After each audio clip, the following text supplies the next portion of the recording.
tal? Buenas tardes, bienvenidos. Estamos ya en este segundo episodio de este podcast que se llama Perfiles Filosóficos y esta vez tenemos el honor, de verdad que es un gran honor estar con la doctora Leticia Flores Farfán, una importante académica, una gran persona que me da gusto decir, tengo también el placer de haber sido su alumno por lo menos un semestre cuando yo estudié la carrera en filosofía. Ella me dio filosofía griega, presocrática y creo que fue una de las mejores clases que he tenido en la vida. Entonces, Leti, de verdad, es un placer. Eres una académica que tiene una gran experiencia y un gran trayecto, no solo como lectora de filosofía, como filósofa, como escritora, sino también como profesora, ¿no? Como profesora que se ha dedicado a formar estudiantes y creo que tienes todas las características, toda la experiencia, trabajos publicados, formación, para que podamos considerar que tu perfil filosófico es muy interesante y es muy importante en la filosofía en México. Yo creo que has formado muchas generaciones aquí en México, no solo en la Universidad de Morelos, sino en la UNAM. Creo que eres un referente también en la filosofía aquí en México y de verdad que es un gusto que estés con nosotros. Ya podemos ir platicando un poco sobre tu trayectoria, sobre lo que has hecho. Quiero que la gente conozca tu perfil filosófico, que nos vamos a hablar de ti, de lo que has hecho y ya nos podrás compartir tu perspectiva sobre diversos temas que estaremos platicando a continuación. Bienvenidos, Leti, bienvenida, de verdad. Qué bueno que estás por acá. Te agradezco la hospitalidad de recibirnos y tu inclinación y de verdad esta buena bondad de participar en el proyecto, de este proyecto del centro. Y estuvimos ya con el doctor Lazos, ahora vamos a platicar contigo y de verdad me da mucho gusto. Me siento honrado, de verdad, Leti, que hayas decidido y aceptado la invitación amablemente a participar. Al contrario, para mí es un placer estar acá y que podamos conversar un rato sobre filosofía. Muchas gracias, Leti. Pues mira, me gustaría comenzar, quizás para que la gente pueda conocer un poco de ti. Eh, ¿Cómo fue que tú te interesaste en la filosofía? ¿Cómo fue que llegaste a este mundo de la filosofía? ¿Qué fue lo que te motivó? ¿Cuáles fueron como tus contactos con la filosofía primeros? ¿Y cómo fue esa decisión de decir, yo sí me quiero dedicar a esto, a estudiar filosofía? ¿Cómo fue ese camino que recorriste para llegar a la filosofía? Fíjate que cuando vi la plática que tuviste con Efraín, y dije, ay, si me pregunta eso a mí, ¿qué le voy a decir? Y un poco te voy a decir por qué te lo estoy comentando de esta manera, porque uno podría hacerse como una historia interesante de por qué llegó algo, ¿no? Y la mía no es realmente tan interesante, te contaré. Era yo muy buena para la lógica y las materias filosóficas se me daban con mucha facilidad. Pero a mí me gustaba mucho, y bueno, me gusta mucho la música. Yo canto. Y yo quería estudiar canto. Pero mi padre me dijo, vas a acabar de cabaretera. Entonces, como que no había mucha gracia que yo me fuera por ese lado, como que yo no tuviera estudios universitarios. Mi madre también era muy insistente, no, una carrera, que te haga autónoma, que etcétera, ¿no? Bueno, entonces, la verdad opté por filosofía porque me gustaba, pero porque me resultaba sencillo, o sea, como natural, como que entré a los temas en filosofía de manera muy natural.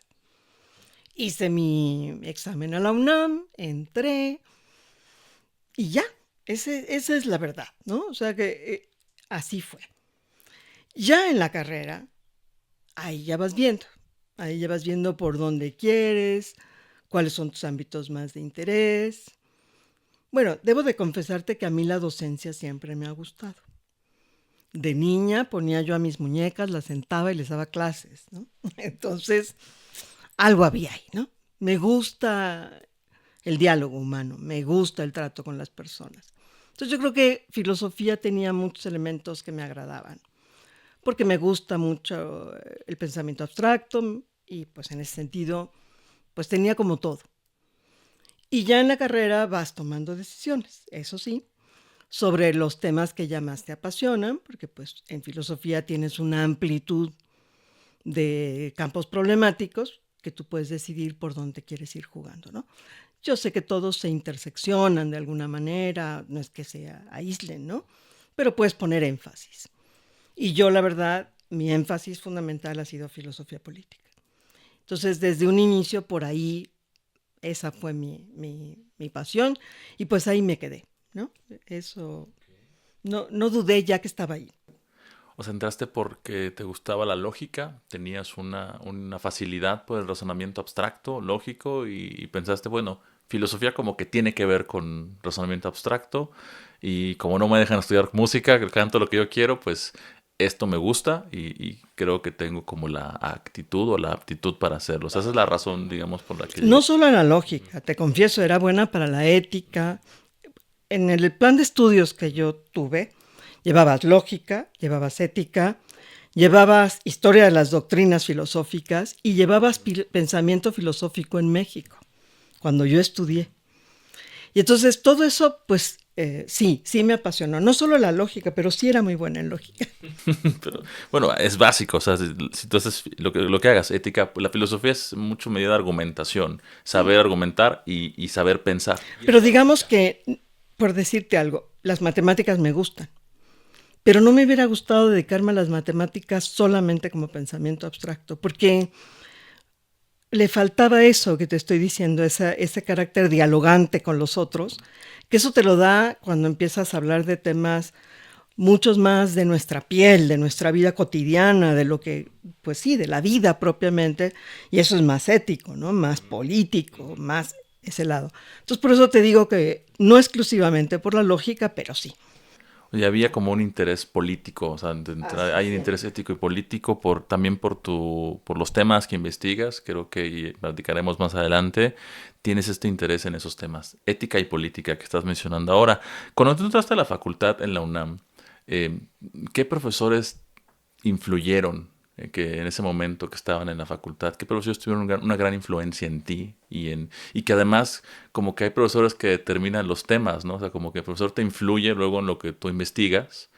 Hay algunos profesores en ese momento en la facultad. No, mira, cuando yo entré a la facultad había grandes académicos y grandes académicas pues de docentes de la licenciatura. Porque ahora muchos de los docentes más reconocidos o con mayor trayectoria como que se van a los posgrados.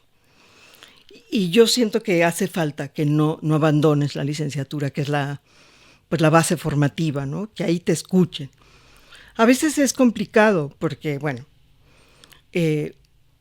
un profesor, para mí, de los mejores profesores que hemos tenido, que es Cesario Morales, era de un nivel muy alto, muy alto, para que tú en un primer semestre entendieras de qué te estaba hablando. Y además era un hombre que pues te exigía que te tomaras la molestia de empezar a leer en lenguas extranjeras, ¿no? O sea, él te daba un texto en alemán o te lo daba en inglés o te lo daba en francés y no te estaba preguntando si tú sabías leerlo, sino que ve y encárgate y hazte, bueno, sí, hazte cargo, pues, ¿no?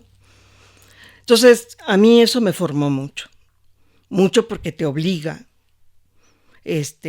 no te deja que te acomodes en una zona de confort, yo esto ya lo manejo, no. Te retaba a otros textos, a abrirte a otras tradiciones de pensamiento. Él fue uno de los más importantes altuserianos en México, esa ruta marxista, y fue muy relevante para muchos de nosotros en su momento, muchos. Un profesor también que fue una marca para muchos de mi generación fue Carlos Pereira, un extraordinario filósofo, profesor en un sentido fuerte de profesor, ¿no? O sea, un muy buen transmisor de conocimiento, pero una persona muy generosa con su conocimiento, o sea, dialogante, aunque se enfurecía, te he de contar, ¿eh? Se enfurecía luego con uno cuando te ponías muy acá y alguna vez, pues, azotó puertas y se fue, ¿no? Pero un extraordinario profesor y un extraordinario filósofo. Un hombre políticamente muy comprometido. Y un hombre que te voy a decir, por ejemplo, enseñaba no solo en la clase. Si tú recuerdas el movimiento de 86, él tuvo una discusión pública con el CEU porque los acusó de maximalismo. Fue de los pocos que se atrevió en un momento que se aplaudía como mucho esa posición a decir, a ver, espérense, ¿no? O sea, como que... Y eso es eso también educa, ¿no? Porque educa con el ejemplo, con la posición clara, con la coherencia. Va más allá de si estás de acuerdo o no con la posición política, no sé si me estoy explicando, pero tiene que ver con que ves a una persona en acción poner sus concepciones, ¿no? Su pensamiento. Entonces, Carlos Pereira, pues fue muy, muy importante. Juliana González. Juliana González es una de las profesoras que abrió muchos nuevos temas, ¿no? Por ejemplo, cuando yo estaba en la facultad, en ese momento, ella, no recuerdo el año, no te voy a mentir, sacó El malestar en la moral. Y era todo su diálogo entre filosofía y psicoanálisis, por ejemplo. Y ella fue de esas académicas muy potentes que abrió ese campo de estudio. Como durante los últimos años ella abrió todo el tema de la bioética. Entonces, es una mujer que marcó camino, indudablemente, que marcó preguntas, problemas, formas de investigar, ¿no? Entonces, te digo, había realmente un profesorado muy potente en ese momento. Y claro, te estoy hablando de grandes nombres, pero muchos otros, o sea, profesoras y profesores de a pie de ahí, verdaderamente comprometidos, ¿no? Te puedo hablar, por ejemplo, de una Laura Benítez, a la que yo adoro, ¿no? Adoro. Todos adoramos, Sí, ¿verdad? Laura creo que es difícil porque alguien no haya quedado de alguna manera impactado con ella, ¿no? Laura, por ejemplo, además yo la aprecio de una manera muy especial porque yo tuve a mi bebé en el 5º semestre. Y entonces llegué con mi bebé porque, pues claro, quien ha tenido un hijo y siendo joven además, pues no duermes desvelado y llega una clase de filosofía, ¿no? Entonces, pues te duermes, ¿no? Entonces, la recuerdo también así de, tú no te preocupes de nada, tú solo cuida esa sonrisa, porque además tuve un bebé que reía mucho. Y me así, ¿no? Entonces, como que me dio esa tranquilidad, esa calma de decir, no pasa nada. Si me suspendo un semestre, me dedico a mi bebé y regreso, ¿no? Cosa que hice, ¿no? Porque decías, aguanta, no puedes venir a dormirte, ¿no? Y ese tipo de cosas. Desde ese trato humano hasta ser una extraordinaria profesora, en su momento a mí ella me dio enseñanza de la filosofía. Y era ágil, de esas profesoras que trataban de que tú buscaras que no fuera meramente la cátedra, sino que trataras de innovar, pues, ¿no? Que trataras otras formas de dar la clase, otra relación con el... O sea, yo viví muy bien mi formación, te puedo decir, porque tuve extraordinarios profesores.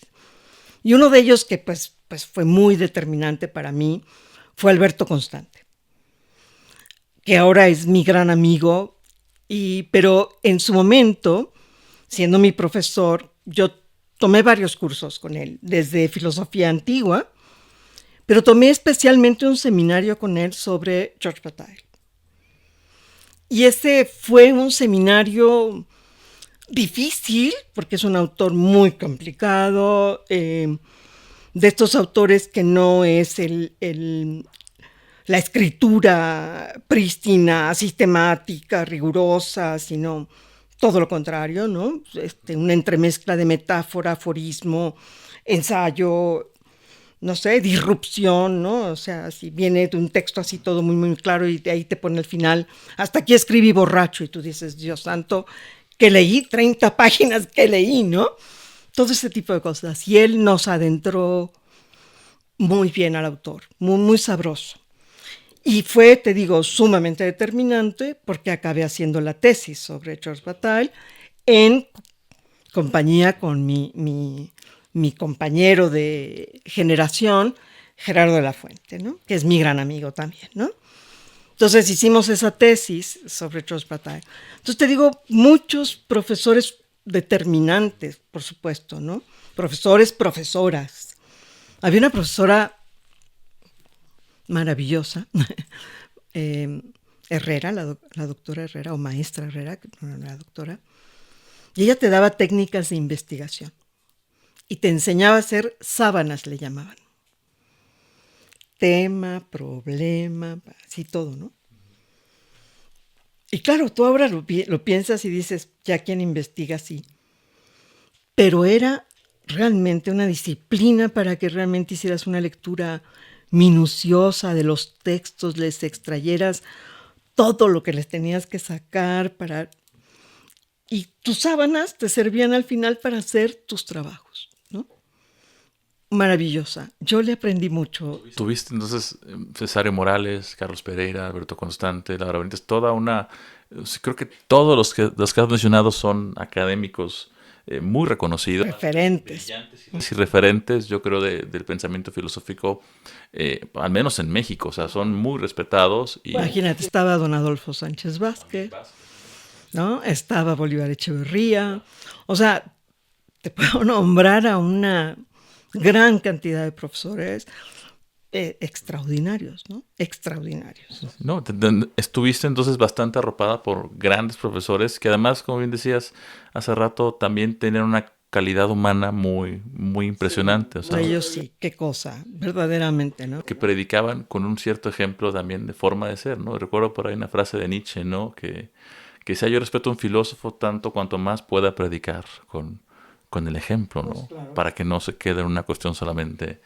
No sé si porque también éramos poquitos. Se vuelve más comunitario el asunto, ¿no? Ahora ya somos muchos más, cuesta un poco más de trabajo, ¿no? Pero si uno logra mantener esa cercanía en la medida de lo posible, es extraordinario, ¿no? Sí, yo la verdad estoy muy agradecida en mi formación. Tuve gente maravillosa, maravillosa. Como tuve gente muy difícil. En el primer semestre me dio clases de lógica Hugo Margain. Y Hugo llegaba, te explicaba la primera premisa, llegaba a la conclusión y quién sabe cómo llegó. Y tú, pues ahí a ver, averíguatela, ¿no? Era muy complicado con él, la verdad. Era un extraordinario filósofo, no estoy diciendo que no, un gran lógico, pero desde mi punto de vista, no muy buen docente. Sobre todo para los que entrábamos y pues podía salir corriendo, porque decías, no, yo no entiendo nada, ¿no? Sí, hay de todo, ¿no? O sea, no puedes tampoco, no existen ni universidades perfectas, ni sistemas sociales perfectos. O sea, hay, digamos, siempre, cada profesor tiene como su perspectiva, su manera de dar clases, y como dices, hay profesores que son difíciles, que cuesta más, pues si no seguirles el ritmo o entenderlos, ¿no? También tienen cada uno su manera, y a veces no es que sea malo, es que uno también tiene que entender, ¿no? Como su manera de hacer las cosas o de enseñar o cómo lo entiende, ¿no? Pero... Bueno, es que algunos llegan y hablan. Y bueno, entonces está bien, no estoy diciendo que no. Uno tenía que también buscar el modo de cómo absorber lo que estaba pasando. Había otros muchos más así, a ver, vamos, ¿usted qué hizo? ¿Qué entendió? O sea, como que era más próximo, ¿no? Pero veo que te gusta más a ti la parte dialógica, ¿no? Soy muy socrática. Es lo que te iba a decir. Desde Platón, la filosofía es, pues lo que nos enseñó es que es diálogo. Claro. Diálogo vivo y que no se puede hacer filosofía... Bueno, hay una parte, ¿no? Personal, individual, pero si no hay diálogo, realmente como que la filosofía no está viva, no hay una vitalidad en la filosofía. Y Platón ahí está, ¿no? Pero otra cosa que quisiera preguntarte, Leti, es, cuando tú entraste a filosofía, ¿la filosofía fue lo que tú esperabas? O sea, tú entraste con una idea de que a lo mejor esto es filosofía y cambió, fue lo que esperabas la filosofía cuando entraste a la carrera, que ya estabas ahí y así de chin, no era lo que esperaba, o sí era lo que esperaba, o incluso mejor de lo que esperaba. ¿Sí fue un cambio en tu perspectiva de lo que esperabas a lo que realmente experimentaste ya en la formación filosófica? Bueno, a ver, cuando recién entré, como venías de los conocimientos que te estoy contando, que yo llevé, pues todo me era próximo, porque el plan de estudios cuando yo entré, por ejemplo, a mí me dio Rafael Moreno Filosofía en México en primer semestre, que ahora ya no está ahí, ¿no? O sea, cambiaron el plan, entonces el plan ya no tiene la misma distribución. Entonces, pero cuando yo entré, pues vi historia de la filosofía antigua, entré a una introducción de la filosofía, metodología, lógica. No, realmente no me sorprendía o no había un enorme cambio temático. Quizá el hecho de que llevábamos estética y que eso yo no lo llevé en la preparatoria y que me lo dio una gran profesora, María Rosa Palazón, que era teatral, ¿no? Una mujer así muy teatral. Entonces, pues claro, te apasionaban sus clases, muy buena. Claro, cuando me puso a exponer la crítica del juicio yo lloraba. Pero bueno, ese es otro tema. Bien, ¿no? O sea, así. Entonces, como que entré y estaba lo que esperé. Y después fue modificándose. Yo creo que para bien. Bueno, no sé si para bien sea la expresión adecuada, pero se me volvió más interesante. Había cosas que yo no tenía en el espectro de las preocupaciones. Llevas filosofía de la ciencia, llevas otro tipo de reflexiones que se te vuelven muy apasionantes, ¿no? Entonces ahí sí empiezas a conocer más profundamente escuelas de pensamiento, tradiciones, autores, etcétera. Por ejemplo, bueno, a mí me dio clases de Nietzsche Juan Garzón. Comprenderás que eso era un deleite, una cosa, porque era un hombre muy bueno, un profesor extraordinario. Y Nietzsche era su expertise, ¿no? Entonces, sí, no. Entonces, claro, para mí sí, yo te diría que fue mejorando, porque entré a conocimiento de muchos autores de otra manera. ¿Qué te puedo decir que no tuve? Que ahora a la distancia digo, caray, ¿no? No hubo mucha historia de la filosofía de mujeres. Eso es algo que carecemos, ¿no? Que en general no se enseña y eso está mal. Eso está mal, porque sigue, bueno, hemos mejorado, pero no está muy institucionalizado y debería, ¿no? Debería institucionalizarse más, porque hay grandes pensadoras que pues no tocas, ¿no? Sí, eso platiqué también un poco con Efraín al respecto de eso, ¿no? Afortunadamente allá se está un poco abriendo, ¿no? Como es este espectro de, hay más filósofas, incluso en la misma historia de la filosofía, ¿no? Hay mujeres que han filosofado, ¿no? También y que han escrito cosas, pero la historia tiene su manera extraña, ¿no? De dejar de lado unas cosas y sobresaltar toda esta, pues los filósofos, ¿no? La filosofía se entiende, o sea, había entendido como algo mucho más masculino, ¿no? Puros hombres, ¿no? Como decíamos con Efraín, ¿no? Pero ya hay, ¿no? Y afortunadamente, como dices, estos movimientos feministas están empezando a decir que, bueno, hay filósofas y hay otra manera de hacer filosofía que no es bajo estos cánones tradicionales, que sin embargo, como dices, todavía falta más, o sea, falta mucho. No, sí, mucho más, ¿no? Porque quieras que no, o sea, tenemos muy arraigada esa estructura patriarcal en nuestra formación. Entonces hay resistencias para abrirse a ciertas formas de problematizar, ¿no? Yo tengo ahorita una doctorante que está trabajando sobre una lectura feminista de los textos biológicos de Aristóteles. Y claro, a mucha gente le escama que se haga una cosa así, ¿no? Porque te dicen, no, tú lee el parágrafo y tú lee, no. Tú lees lo que está en juego ahí, cultural, ideológico, ¿no?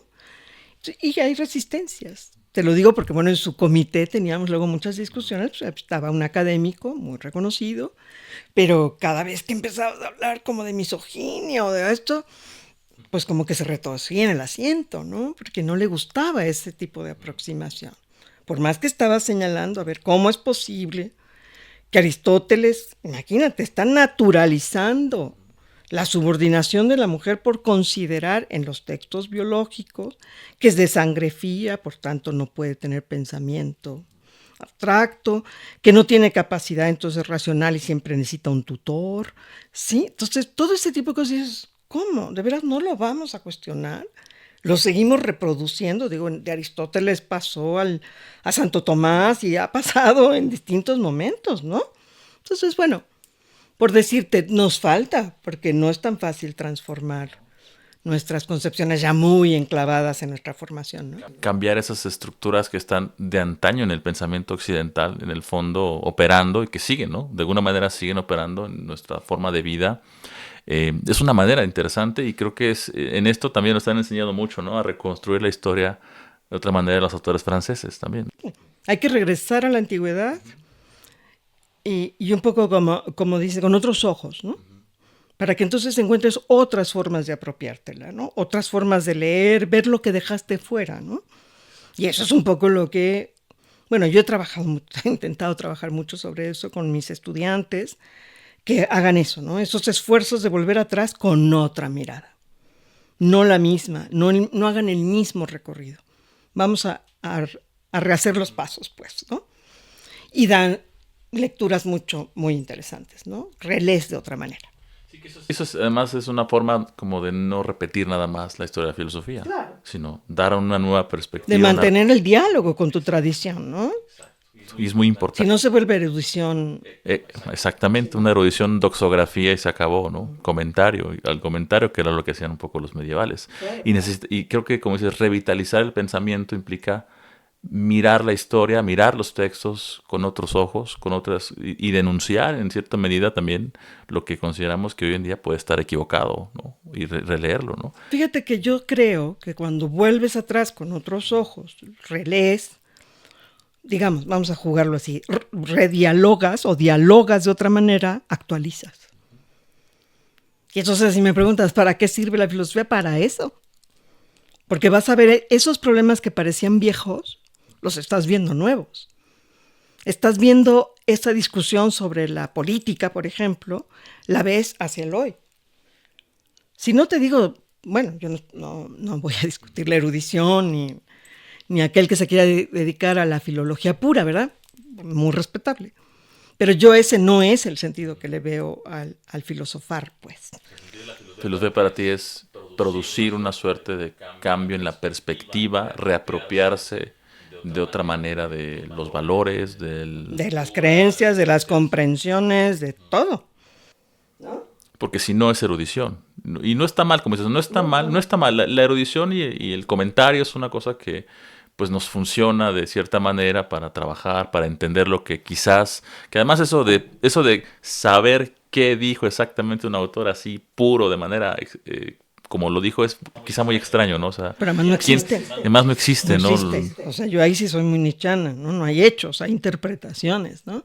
Claro, está el texto, tampoco es que te inventes lo que te dé la gana, pero hay interpretaciones, donde pones los énfasis, sobre qué te detienes, donde cortas un párrafo, por qué lo cortas ahí.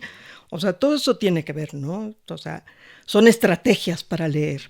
Y esas estrategias, yo uso esa palabra porque es una forma de entender que son acercamientos que tú has planificado, ¿no? Planeas cómo entras a un autor, hacia dónde entras, ¿no? Tú lo sabes muy bien. No es lo mismo entrar a Kant desde la crítica del juicio, ¿no? Que entrar a Kant desde, no sé, la paz perpetua, ¿no? Vamos, tienes otro tipo de discusiones, tienes otro tipo de interés, por ahí va la situación, ¿no? Entonces yo lo que hago con mis estudiantes es, a ver, vamos a releer la apología.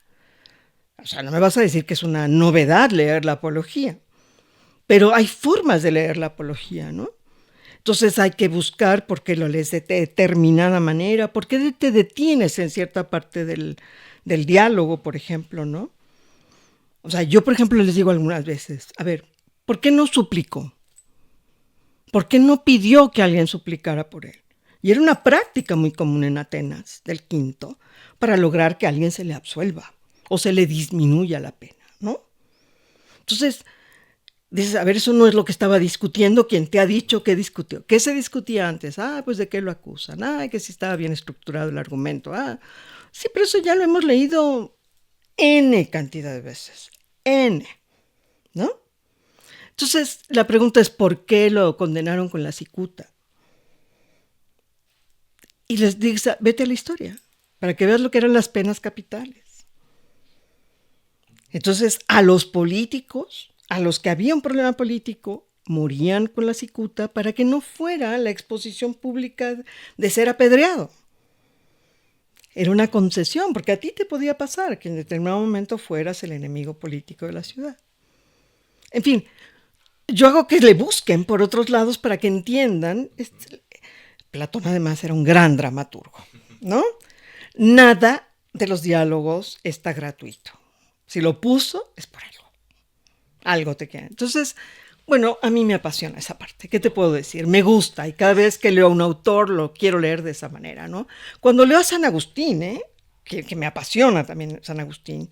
Yo aquí en la Universidad de Morelos di muchos años San Agustín, la teología de la historia de San Agustín. Y bueno, creo que es eso, ¿no? Leer, ese gozo muy de los filósofos de leer despacito, detenido. No, es una estrategia muy, muy interesante, Leti, que que lamentablemente luego no se usa mucho, no se enseña mucho. Hay diferentes maneras que nos enseñan a leer filosofía, pero es una estrategia interesante que me parece hay que retomarla. Ahora, suenas muy entusiasmada cada vez que hablas de los griegos. Noto que los griegos para ti son un referente y un aspecto en tu formación y quizá también en tu vida personal muy importante, ¿no? Em, ¿Qué te llevó a los griegos? O sea, ¿por qué te interesaste en esta cuestión, en los filósofos griegos? Ya sé que podrás decir muchas razones, ¿no? Los griegos, pues casi, muchos dicen que inventaron la filosofía, ¿no? Inventaron las categorías con las cuales hablamos en filosofía en muchas ocasiones. ¿Cómo llegaste tú a los griegos? O sea, ¿por qué te apasiona tanto el mundo de los griegos? Por la política. A mí no me interesan mucho los griegos en, la verdad, con todo respeto, en la filosofía de la naturaleza. Y pues, me parece bien, la enseño, no tengo ningún problema. Pero a mí lo que me interesa es la estructura política. Y por eso me interesó Platón. No me atrevería a decir como quién es el que dice que toda la filosofía es una nota a pie de página de Platón. Tampoco, ¿no? Tampoco. Pero, honestamente, sí te diría que en Platón encuentras una cantidad de problematizaciones que puedes actualizar, que es impresionante, ¿no? Entonces, nos guste o no nos guste, Grecia, bueno, o Atenas para ser más claros, en Atenas, están los comienzos de una tradición con la que nosotros estamos discutiendo, ¿no? No vas a decir que Hegel no volvió la mirada a Atenas, ¿no? Eso es un poco lo que digo. Entonces, no, insisto, no estoy diciendo que todo sea una nota a pie, pero creo que ahí hay tanto de dónde poder seguir dilucidando, discutiendo, releyendo. Mira, yo en el último libro que publiqué, no sé si fue el último, pero en el de vocablos griegos para un léxico de filosofía política, mi discusión sigue estando ahí. O sea, yo reencontré nuevamente una discusión sobre la estasis, es decir, la lucha civil. Encuentras una nueva lectura sobre la polis y la política y qué significa lo político. Discusiones que hoy por hoy se están teniendo sobre qué es lo común, que se vuelve y vuelve una y otra vez, pues por el desgarro social. O sea, no nos engañemos, ¿no? Y uno de los grandes temas que pone Platón, cuando dice que la primera tarea del gobernante de la ciudad es forjar los mitos, pues imagínate tú, o sea, está discutiendo lo que hoy por hoy se llama el fundamento simbólico del vínculo político. Hoy por hoy lo seguimos discutiendo. ¿Qué hace que podamos vivir juntos, un poco como decía Todorov, y no vivir solos, ¿no? Porque también puedes estar viviendo juntos, pero cada quien en su lado, ¿no? Ese es uno de los grandes temas y sigue ahí, ¿no? Y tú dirías, ¿por qué? Porque es una pregunta que retorna muy nietzscheanamente, ¿no? Porque siempre es novedad, pero sobre ese juego, ¿no? Entonces, ¿por qué me apasionan los griegos? Porque encuentro mucho ahí y lo que hago es como que ir y venir. Desde contemporáneos voy hacia la antigüedad, ¿no? Desde un Eugenio Trías al que me parece apasionante y tiene grandes estrategias de lectura y de propuesta teórica, ¿no? Esas lecturas que tiene de Platón y de la música y de, bueno, en fin. ¿Cómo te ayudan con ellos para releer o leer o volver a leer y encuentras otra cosa?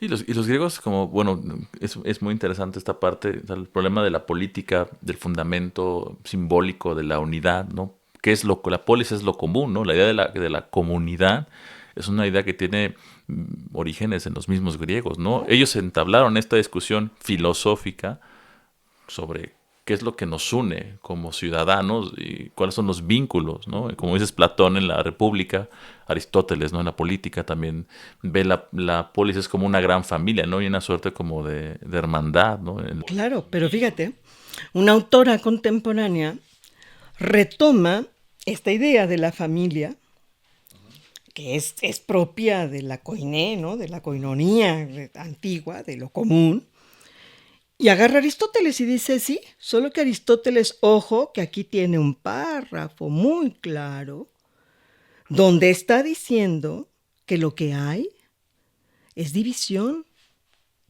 porque hay diferencias. Entonces, ¿dónde pone el acento ella? En leer cuando Aristóteles dice, habla sobre la ciudad dividida, no sobre la ciudad como el bien común, la koinonia, como si todo fuera un ideal, de todos nos queremos y todos vivimos juntos. Y tiene unos estudios, la autora es Nicole Laurent, una historiadora de la escuela francesa, de la escuela de París, que estudió con Bernard, Detienne y toda esta parte, y ella acabó siendo la directora de la Escuela de Altos Estudios. Murió muy joven, bueno, joven, 60 años, lamentablemente, porque una producción, una creatividad, un releer lo antiguo de otra manera, que por ejemplo yo he sacado mucho de ella, ¿no? O sea, me ha, ¿cómo te diré? Como llenado de ideas, ¿no? Esta forma, esta estrategia en que ella lee, habla de un anacronismo sano. O sea, sí, desde el presente hacer preguntas. Siempre nos han dicho que cuidado con el presentismo, porque entonces es imponerle a la antigüedad lo que no puedes, ¿no? Pero ella dice ese anacronismo sano, ¿no? O sea, como para que actualices y que te sirva con qué estás dialogando en lo antiguo. Yo eso creo que como metodología se lo aprendí, me interesa y así vuelvo. Cada vez que vuelvo, vuelvo con otros aires y voy a releer el Laques, lo voy a releer, ¿no? Lo voy a leer desde otro lado. En fin, esta es un poco mi idea, ¿no? No podemos entonces, es una tradición que ahí está, los griegos, la tradición ahí está y hay que volver. Los griegos son importantes para formarse en filosofía, yo creo. No puedes tú excluir, si quieres estudiar filosofía o formarte como filósofo, excluir esa transición que hay en los griegos, el quizá mal llamado paso del mitos, ¿no? A logos, ¿no? ¿Para ti existe un paso, Leti, del mitos a logos? ¿Cómo ves tú esta relación entre lo mítico, este pensamiento llamado prefilosófico, y el pensamiento, digamos, que comienza con, no sé si con los presocráticos, porque yo siento que los presocráticos todavía están como a medio camino, ¿no? Sí, Como claro. que tienen una cuestión todavía poética y, o sea, son pensadores, diría Heidegger, originarios, ¿no? Porque todavía no han dado el salto, ¿no? Platón creo que es el que instituye la filosofía como un saber distinto. ¿Para ti existe un paso del mitos a logos? ¿Y qué implica? ¿Qué crees que implica este paso? Mira, yo te diría que ese paso ni se ha consumado, ni es arcano, ¿no? No es de los comienzos, no.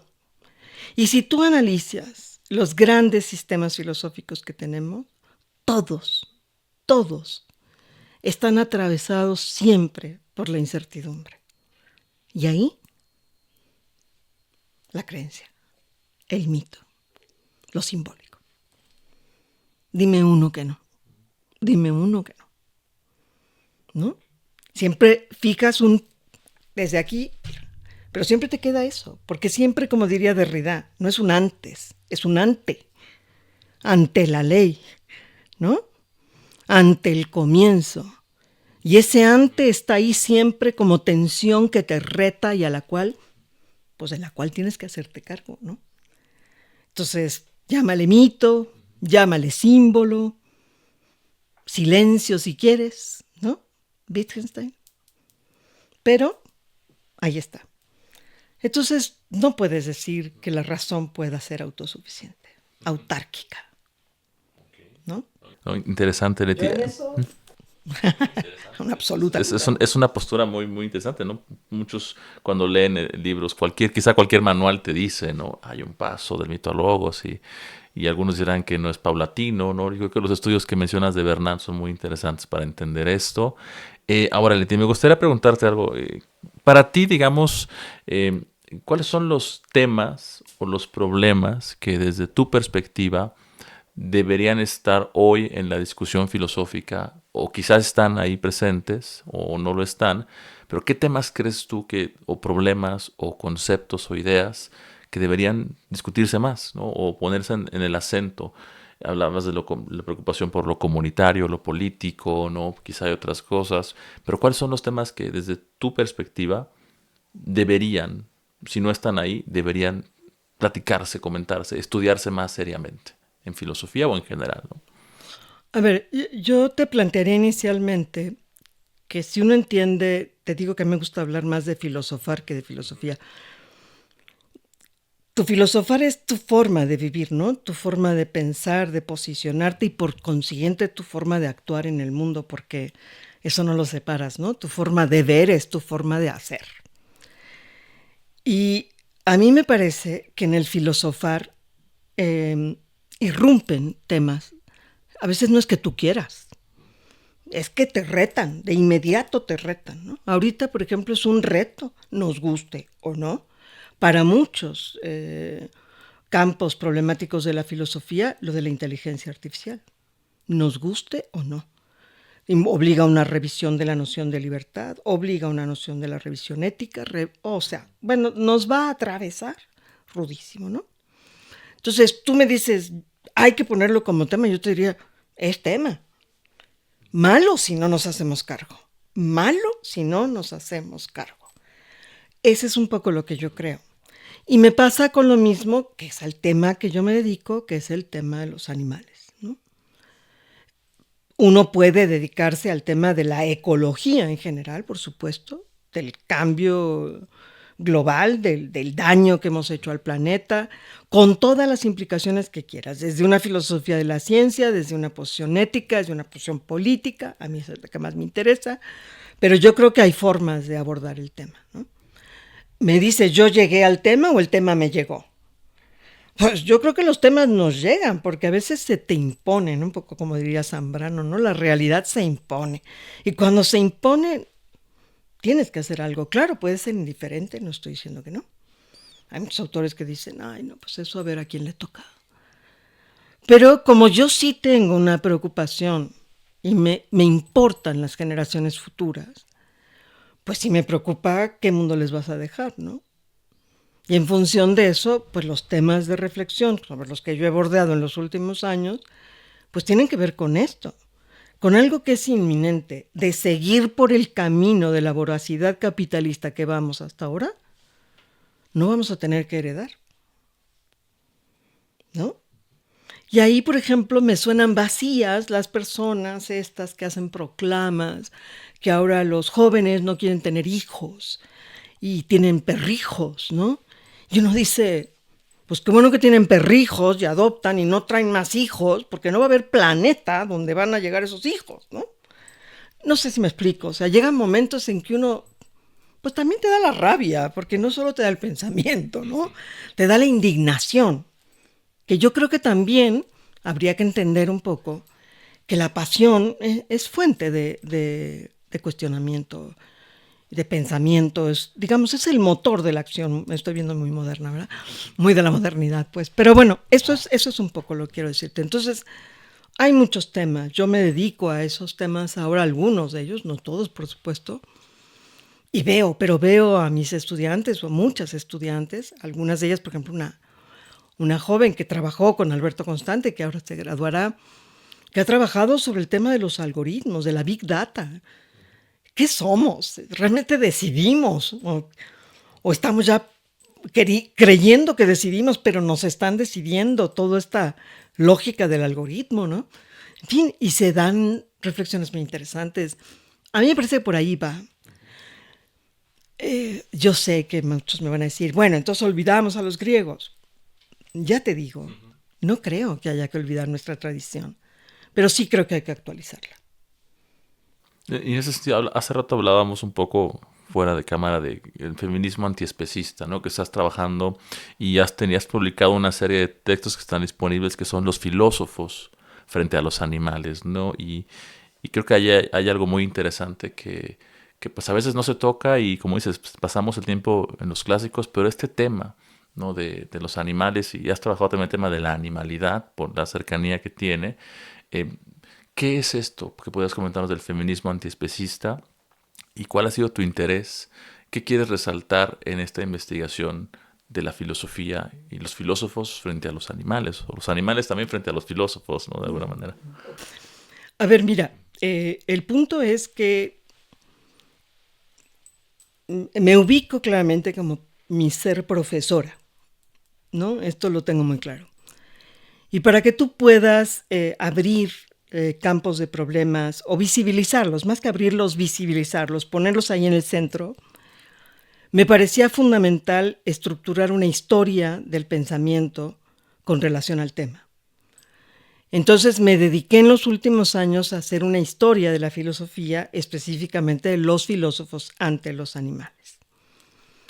Exhaustiva, no. Son 4 tomos y todavía me faltan muchos que quedaron fuera. Que yo quisiera terminarlo, sí me gustaría terminar esta obra y bueno, lo intentaré.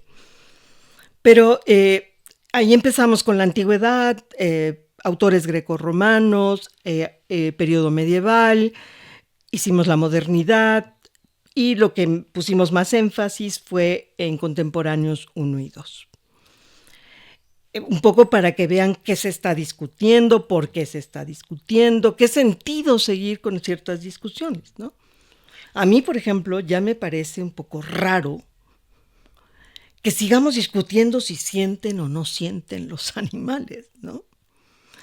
Pero entiendo, y ya ahí es donde está el dejo político, pues que los ganaderos llegan a decirte, pues no tienen la sensibilidad que nosotros, los humanos, y tienes todo el bombardeo del campo médico para decirte que si no tienes proteína animal, tu cuerpo se va a venir abajo y la salud no se va a dar y bla, bla, bla. Y eso entonces dices, venga, ¿qué nos toca a nosotros? Pues mostrar muchas cosas, ¿no? Desde un Plutarco que te dice, a ver, si estábamos predispuestos ontológicamente a ser carnívoros, mata al animal con tu boca. Ve si digieres la carne. O sea, sus parágrafos son impresionantes de la exactitud por donde está discutiendo. Y te estoy hablando de una parte que uno podría decir es ontología.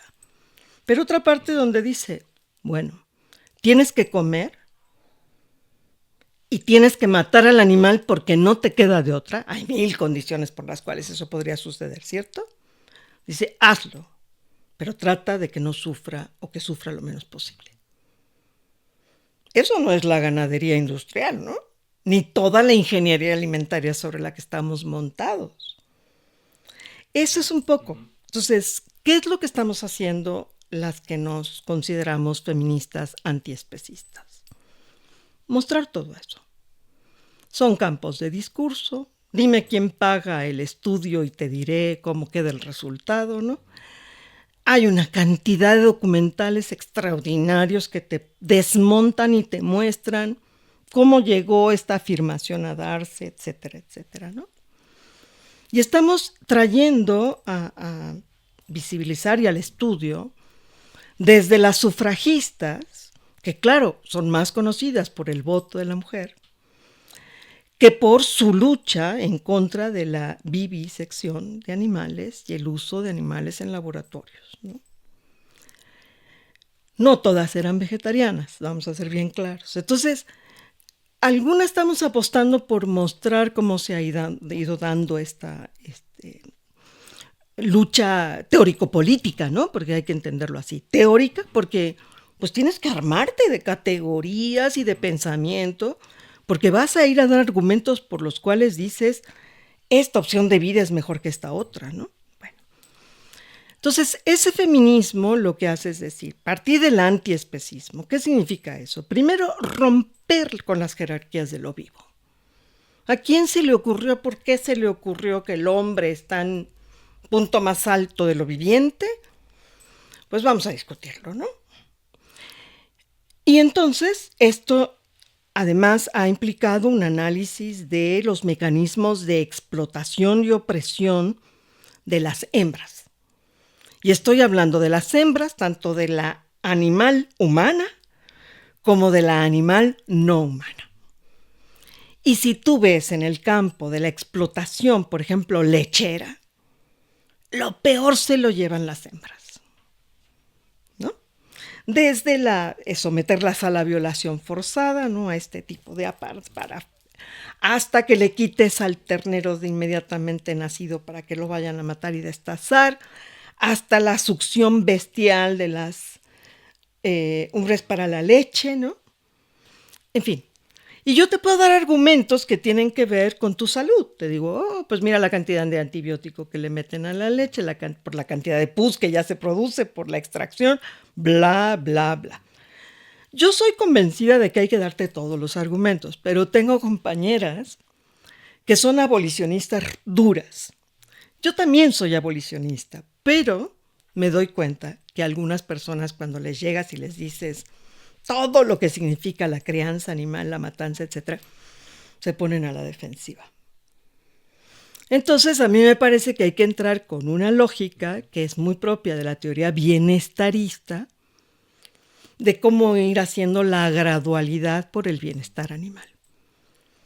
Que efectivamente el bienestarismo sigue considerando a los animales un bien, un objeto, algo a disposición, es cierto. Yo jamás diré que no, ¿no? Porque por muy lindo que les des 3 centímetros más, cage free, whatever, la realidad es que pues lo estás criando para, al fin de cuentas, comértelo. Es un producto, ¿no? Bueno, de acuerdo. Pero, cuando menos en mi activismo personal, yo he logrado un poco más de transformación con ello que con las posiciones abolicionistas muy radicales, ¿no? Pero hay que mostrarlas en el pensamiento, hay que mostrar qué es, qué se dice, cómo se estructura un bienestarismo, qué dice el abolicionismo, que son las posiciones más complejas ahí, ¿no? Y los feminismos, ecofeminismos, están ahí también, ¿no? Porque hay ecofeminismos que son bienestaristas, porque son más bien ecologías globales. Entonces, asumen una articulación y como digamos, una armonía entre lo viviente, que asumen que, bueno, puedes matar, puedes vivir, puedes, etcétera, etcétera, ¿no? Entonces, depende de esas lógicas. Entonces, ahora estamos en ello. Todos los estudios de los distintos tipos de ecofeminismos, pero con la aspiración de poder llegar a un feminismo antiespecista, abolicionista. No, es muy interesante. Yo creo que, digo, has hecho muchas cosas interesantes, Leti, en esto y además creo que la filosofía tiene esta actividad de visibilizar.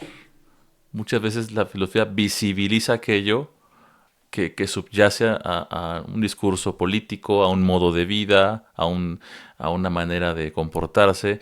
Y en este caso, digo, no creo que sea algo en el sentido revolucionario, pero lo que nos muestra este discurso es pues la barbarie, ¿no?, en la que está fundada la cotidianidad de la existencia humana, ¿no?, del ser humano. La voracidad del capitalismo, vamos a decirlo con claridad, ¿no? Es la voracidad.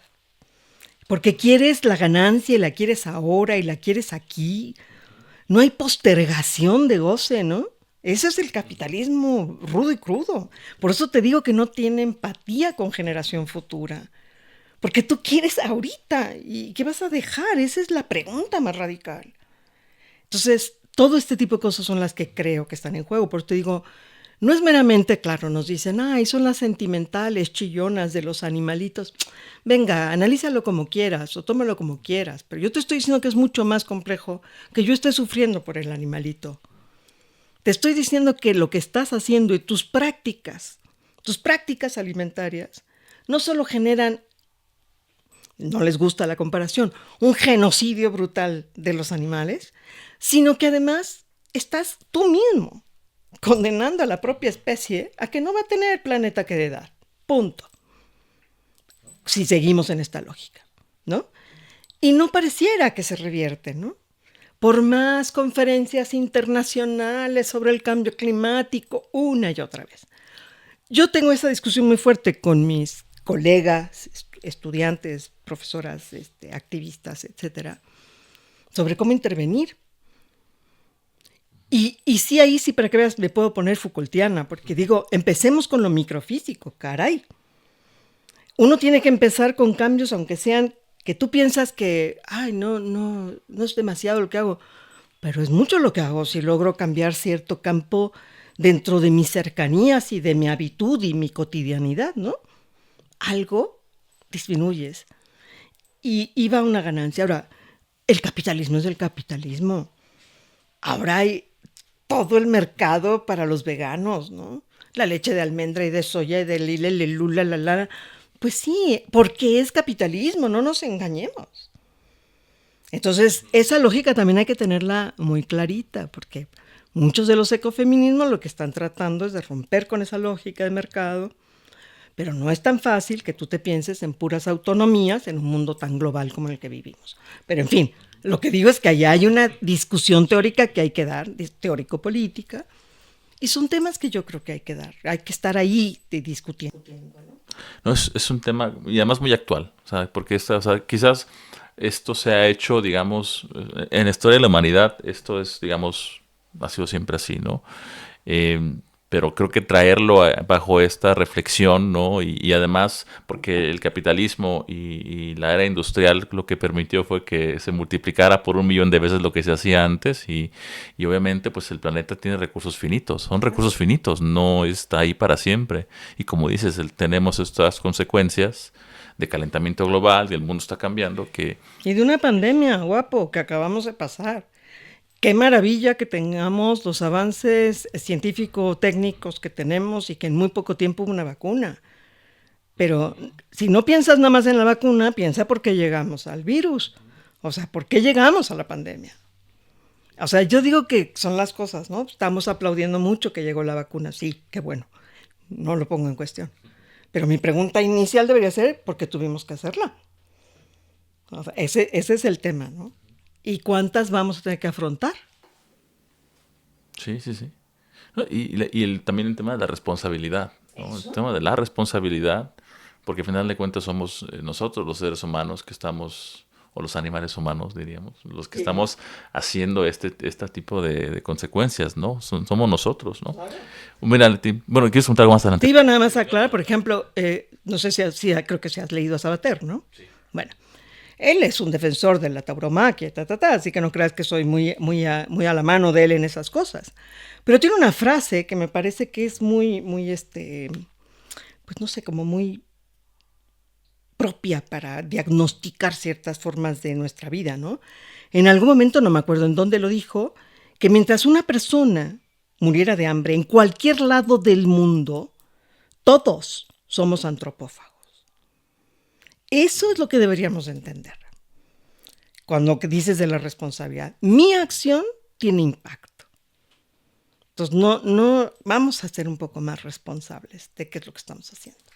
Y creo que en esa medida también lo he comentado, Leti, y creo que cuando nosotros estamos encerrados en nuestro propio pensamiento individual, no entendemos eso que nos está diciendo, no lo entendemos.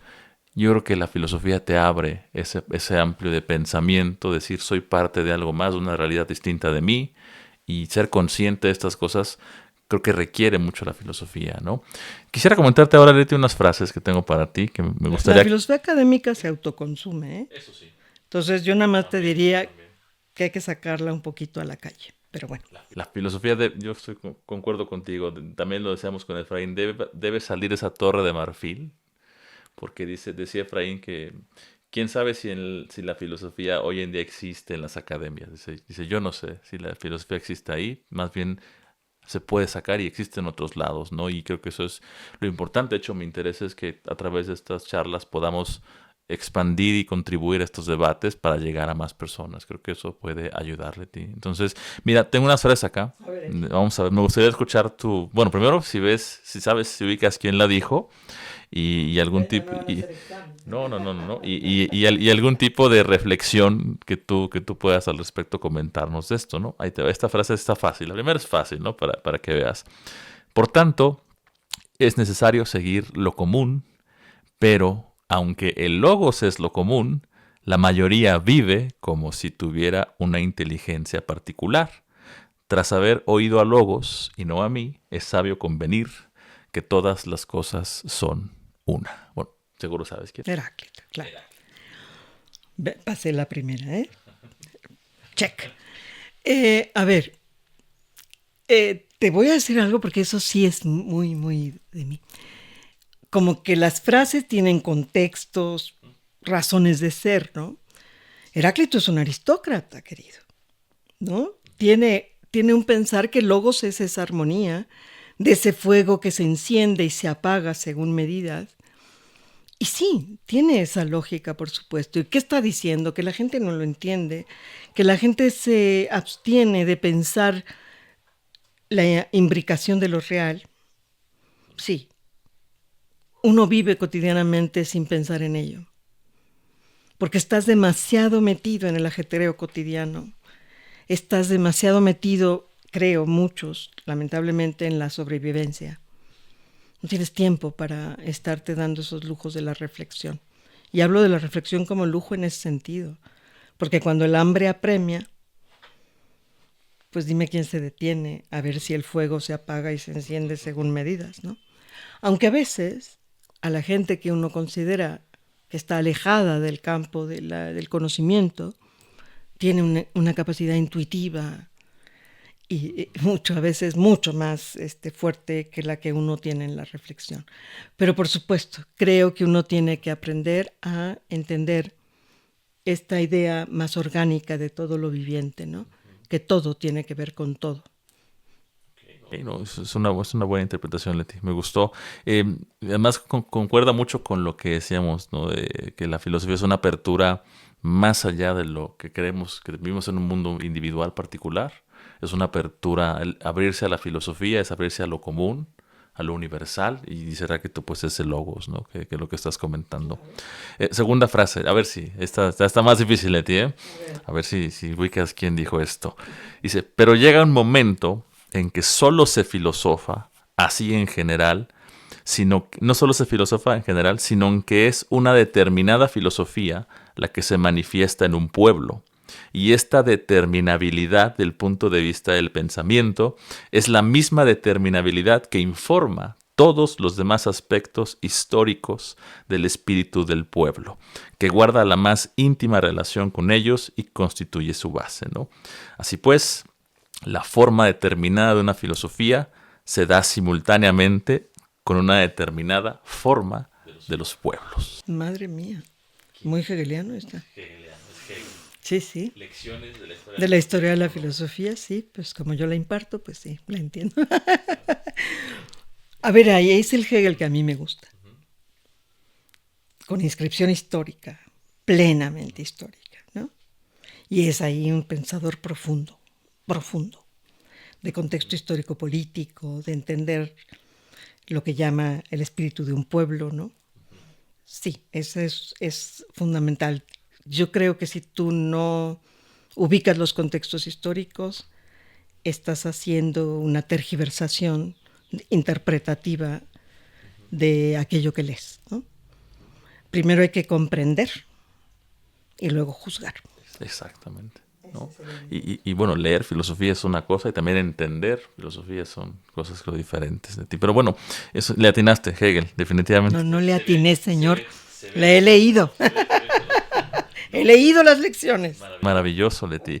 La que sigue está un poco más difícil. A ver, esta sí puede ser un tanto confusa, pero dice, es una frase corta. Dice, el hombre que se guía por la razón es más libre en el Estado, donde vive según leyes que obligan a todos, que en la soledad. Es más libre en el Estado, con las leyes que obligan a todos, que en la soledad, donde solo se obedece a sí mismo. Pues puede ser Hobbes, pero no es. Por ahí más o menos, un autor de la época.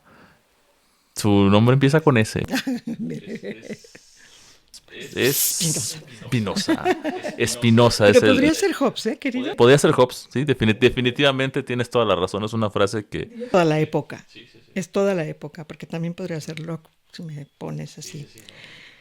La concepción de que la verdadera libertad se ejerce en la estructura de lo común, del Estado, porque lo demás sería el hacer lo que cada quien quiera, eso es hasta aristotélico. No es libertad, es lo que ahora llamaríamos libertinaje, ¿no? O la ausencia de ley, ¿no? Pero ley positiva, etcétera, ¿no? Siempre obviamente se habla de ese estado previo como un estado hipotético, porque no es que es el ante de Derrida, ¿no? Es ante la ley, no el antes, el ante. Pero esa estructura hipotética es para mostrarte que si te quieres ir fuera de la ley, pues lo que hay es sobrevivencia pura, ¿no? Entonces sí, ese es un elemento fundamental de que nuestras construcciones sociales, si bien son construcciones y por ende son convencionales, igual hay que respetarlas porque si no podemos acabar matándonos, ¿no? Somos más libres en un estado, ¿no? Y además el hombre que se guía por la razón, pues, que es espinosista, ¿no? Es más libre en un estado. Una más de ti, esta está fácil, esta la vas a ver sencilla. La locura no se puede encontrar en estado salvaje. La locura no existe sino en una sociedad.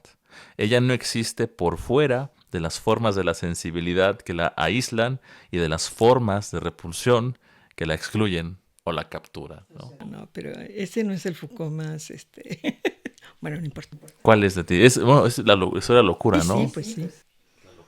Pero ahí está siendo un historiador. Digamos que ahí no está, digamos, bueno, sí está haciendo genealogía, por supuesto, pero no está ahí en eso no está todavía el Foucault que está marcando línea, ¿no? O sea, es esas formas, bueno, la locura no puede estar en el espacio de lo que no es lo común, porque la locura es una construcción en función de la normalidad, ¿no? Pero bueno. Es una construcción y es una frase que me resulta muy interesante, esta frase de Foucault. Y la última de ti que tengo. Tengo una frase más, esta sí es también sencilla. ¿Vieron mi examen? Estamos 2-2. Yo espero que te guste. Dice 6, última. Yo os digo, es preciso todavía tener un poco de caos dentro de sí para poder dar a luz a una estrella danzante. Yo os digo, vosotros tenéis todavía caos dentro de nosotros. Llega el tiempo en que el hombre no dará ya luz a ninguna estrella. Llega el tiempo del hombre más despreciable, el incapaz de despreciarse a sí mismo, ¿no? Y bueno, mira, yo os muestro al último hombre, ¿no? ¿Quién es de ti? Zaratustra. Zaratustra, el Nietzsche Zaratustra. Esta frase que, ¿por qué piensas que Nietzsche nos dice esto del caos, ¿no? Que se requiere caos para poder dar a luz todavía a una estrella danzante. ¿Cuál crees que sea el interés de Nietzsche al presentarnos esta expresión? Yo no sé si ubicas el arraigo filológico de Nietzsche. El caos, las crisis, todos esos dentro de la filología es un momento de fractura, pero es el momento analítico. Sin eso no hay nada, ¿eh? Porque entonces pareciera que todo siempre queda encerrado bien, bonito y no se mueve. Entonces lo que te está planteando, lo que plantea siempre es el juego de la contradicción. Claro, ahí ya se salió de la dialéctica hegeliana, ya no hay síntesis, pero está hablando de la tensión, de la lucha que tiene que haber constante entre lo que llamó en un primer momento lo apolíneo, lo dionisiaco, después lo turnar. Bueno, a mí la voluntad de poder me cuesta más trabajo en sus últimos, por la contaminación que tuvo el papel de la hermana metida ahí, pero bueno, digamos esa idea de la voluntad puesta en juego, que siempre es una voluntad en riesgo, que puede tener un plan, pero siempre está el azar, siempre está todo ahí. Entonces tiene que ver con esta idea de que para que algo se mueva, requiere que se fracture, que se reconstruya y que se fracture. Y por eso siempre es un eterno retorno de la diferencia, ¿no? Porque no puede aparecer lo mismo. Ese es un poco, bueno, es una lectura más deleuziana de Nietzsche, pero... No, Nietzsche es un gran autor, es uno de los... creo que es uno de tus favoritos también. Sí, es de mis favoritos. Nietzsche. Y bueno, igual para comentarte ahora y para que podamos ir, digamos, quizás cerrando esta charla que es muy agradable contigo. La gente que quiere estudiar filosofía, que tiene como esa espinita de aprender, quiero entrar a la filosofía y que tiene pues esta tradición, ¿no? Que ve una tradición de 2500 años muy larga y es que cae como un balde de agua fría, pesada. ¿Tú qué le recomendarías a quienes desean pues adentrarse en el mundo de la filosofía, más allá de que puedan entrar a una carrera, una licenciatura y formarse, digamos, profesionalmente? ¿Qué le recomiendas en cuanto a su esfuerzo que va a leer, con lo que se va a enfrentar por primera vez? Que no es fácil leer filosofía, son lecturas complicadas. ¿Qué le recomiendas a alguien que empieza a entrar a este mundo de la filosofía como consejos para su formación, ¿no? ¿Qué le recomendarías tú? Bueno, lo que pasa es que ahí me estás como abriendo dos escenarios, cuando menos. En el académico, si alguien quiere adentrarse a la filosofía académica, yo sí creo que tiene que conocer su historia. Y cuando menos inicialmente tendría que apoyarse con muy buenas historias de la filosofía y autores impecables para poder adentrarse y cuando menos tener un panorama del campo de problemas múltiples que tiene la filosofía. Eso sería para el que vaya a la vida académica, porque eso es ineludible. Bueno, además de la obviedad de que tiene que gustarle leer, porque si no, pues que vaya a otro lado, porque aquí si no, no habría otra opción. Para alguien que tenga algún gusanito, porque tiene algún tema ahí que le atrae, muchos son temas más cercanos, ¿no? Temas de la muerte, por ejemplo, temas del sentido de la vida, todo este tipo de cuestiones. Tendría que ver, por ejemplo, este tipo de problemas, cuáles son los problemas que más le están interesando. Y sobre esa base, hacer una pequeña excursión sobre esa historia de la filosofía y ver quién ha tocado esos temas y adentrarse por ahí. Porque no quiere ser un académico de la filosofía, solo quiere abrevar o nutrirse, pues, de lo que algunas filósofas han dicho en la historia de la filosofía sobre algún campo problemático, ¿no? Por ejemplo, te digo, un estudiante, aunque es una estudiante de filosofía, esto es un tema que no se trabaja mucho y quizás se debería de trabajar un poco más, de las éticas del cuidado, porque las trabaja mucho en medicina o trabajo social, pero bajo cierta lógica, pero cuando la trabajas en filosofía, hay ciertos abordajes que son muy interesantes porque tienen que ver mucho más con la forma en que tú te relacionas con el otro, con la alteridad, con la pertenencia, con lo comunitario, etc. Entonces yo le decía, acércate a ciertas autoras que han trabajado sobre el tema para que tú veas si por ahí la filosofía que tú has aprendido te da para eso, ¿no? Entonces, yo creo que también por los temas uno se puede acercar. Hay ahora, por ejemplo, muchas personas interesadas en la filosofía para niños, no como profesión, sino como porque entienden que el filosofar o la filosofía en tanto capacidades o habilidades de conocimiento, la capacidad crítica, la reflexiva, la argumentativa, todo esto, pues también se puede enseñar a través de esas formas filosóficas.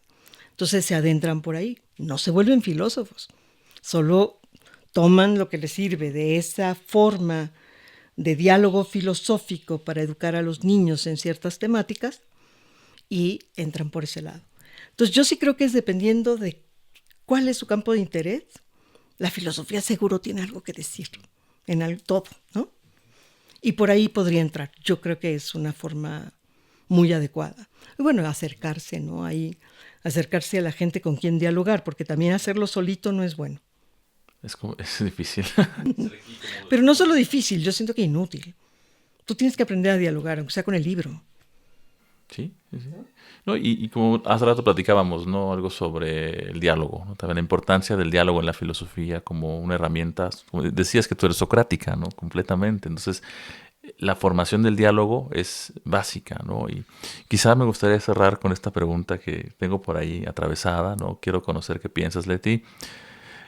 Tiene que ver con el libro que acabas de publicar o editar en la UNAM sobre Platón frente a la sofística, ¿no? ¿Crees que el sofista representa un peligro para el filósofo? Porque Platón tiene este conflicto, no sé si casado con el sofista, constantemente en los diálogos, y es una figura, digamos, pues muy presente en el pensamiento de Platón, el sofista, ¿no? Hay un conflicto. Platón ve al sofista como un peligro para la filosofía. Mi impresión personal es que sí, Platón tiene miedo de que el sofista pase por filósofo y eso a él, por las razones que pueda tener, ¿no? De poder, de discurso, etcétera. Pero creo que Platón ve al sofista como un peligro. No sé, puede ser en varios sentidos, ¿no? Pero ¿tú crees que sí? ¿Platón ve en el sofista un peligro para la filosofía? Bueno, me estás diciendo por el último libro publicado, ¿verdad? Ok. Ahí lo que tratamos de hacer es mostrar los encuentros y desencuentros con la sofística, porque yo creo que depende de los sofistas. Cuando los sofistas trabajan para persuadir, convencer, argumentar, si bien discrepa, lo respeta. Es decir, no es lo mismo Protágoras que Calicles.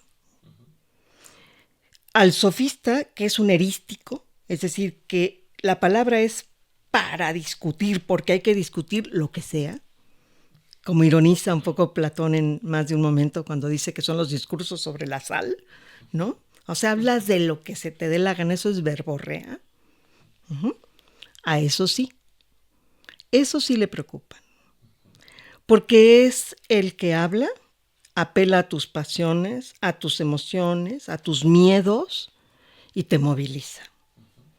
A eso sí les preocupan. No le preocupa tanto al que apela a tu capacidad de raciocinio, porque bueno, a ese le contraargumentas y por eso se sienta con Protágoras a dialogar, Sócrates, ¿no? En el diálogo. Pero si está ahí un Calicles que le dice a Sócrates, bueno, mira, ya habla, y te voy a oír porque aquí está Gorgias, pero en resumen le está diciendo, me importa poco lo que me estés diciendo. Eso sí le preocupa. Porque son los que quieren ganar a toda costa. Y esos no van por el mejor argumento, sino por el más fuerte, ¿no? Te voy a poner, ahí viene el lobo, ahí viene el lobo, ahí viene el lobo, y te muevo, ¿no? Y bombardeo. Ok. ¿No? Por Leti, ahí. pues Leti, de verdad ha sido una delicia, un placer escucharte, conocer tu formación, tu trayectoria, los temas que te han interesado, tus intereses.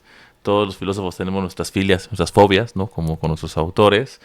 Pero de verdad ha sido un placer y espero que a la gente le haya gustado esta charla contigo, ¿no? Ahí podrán revisarla en YouTube y también en nuestro Instagram.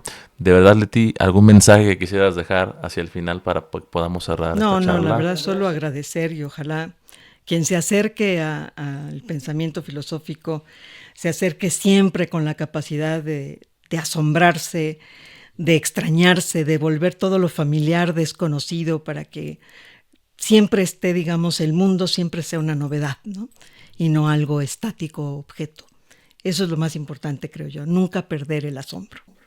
Pues Leti, muchas gracias de verdad. Al contrario. Por tenernos acá y a todos, pues muchas gracias por vernos. Leti, un gusto y ojalá podamos colaborar contigo en algún otro momento.